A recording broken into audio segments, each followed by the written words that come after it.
Beer was not invented, it was discovered. And what a lucky person it was to have found it. Beer is a product of its environment, a representation of what the land provides, a pathway for life and a reason for living. Water, malt, hops, yeast. Who knew 4 little ingredients could make such a big impact? At Brew, the Museum of Beer, the role of beer is told as it interweaves with our world's history. And while there will be many tales to tell, Pennsylvania's is one of steadfast tradition and trailblazing innovation. It begins with the story of a new country, an ever-growing and changing population, yet cemented in tradition and eager to break into territory unknown. William Penn understood the value beer brought to his new city. He began his successful diplomatic efforts with the Native Americans by gifting them with a barrel of beer. He also granted land to Pennsylvania's first brewery in Bucks County in 1678. Soon it wasn't unlikely to find Mr. Penn's beer at county fairs and dance halls. Fort Pitt built a brewery in 1765. The soldiers stationed there said if they must live in such a godforsaken place, they should at least have beer. As more German settlers made the journey across the Atlantic in the mid-19th century, the heartier and more robust Dutch and English-style beers continued to fill the taps. But for one settler, a traditional ingredient from his homeland would spark a fundamental shift in the course of American beer. John Wagner was the first brewer in Pennsylvania and arguably the country to bring with him an ingredient from his homeland, lager yeast. It would allow him to produce a beer that could be fermented at a cooler temperature for a longer period of time. It made beer smoother, less bitter, a taste of home. By the time Wagner arrived in Philadelphia in the summer of 1840, many breweries were operating out of big cities and small towns alike. Even Pottsville had a decade-old brewery by then, D.G. Yuengling & Son.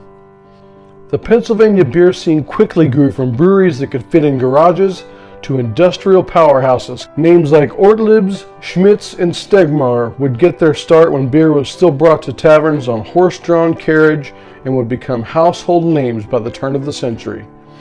Growth led to larger breweries absorbing smaller ones. In 1899, 21 breweries merged to become the Pennsylvania Brewing Company.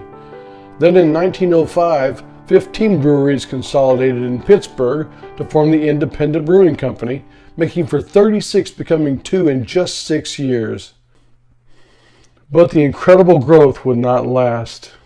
A new and prohibitive chapter in the American beer story was about to unfold. In 1919, America voted to cease production and sales of alcoholic beverages. For almost 13 years, breweries were forbidden to produce their most vital product. Some chose to produce non-alcoholic soft drinks, while others produced and sold malt syrup. These malt syrups came with a warning label: "Do not expose to yeast, may result in fermentation." While the country saw breweries rapidly close their doors, some breweries in Philadelphia defiantly continued brewing, in direct opposition to the law of the land. During the 1920s, Esslinger & Son, Finkenauer Brewing, Liebert & Obert, Rome Brewing, and Philadelphia Brewing Company were all subject to federal investigations. Hundreds of breweries operated in Pennsylvania at the close of the 19th century, but only 10 remained open when Prohibition ended in 1933. It was time to get back to work, and new technology was going to considerably change how that work was done. Modernizations in producing, packaging, and transporting beer made way for macro operations that brewed millions of gallons a year and sent it to all corners of the country. New platforms for marketing led to memorable jingles, characters, and slogans.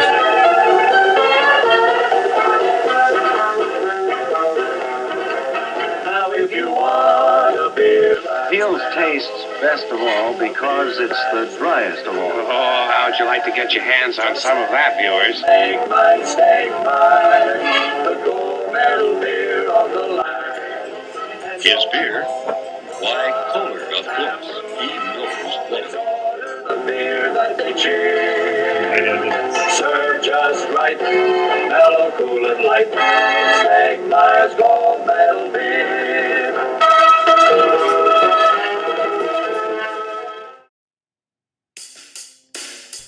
Since the mid-1980s, America has seen a meteoric rise in craft breweries. This can undoubtedly be seen as a longing to return to the smaller, locally produced craft beers.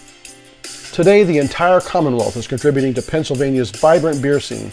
With over 300 breweries, Pennsylvania ranks first in the nation in craft beer production, creating nearly $5.8 billion in economic impact.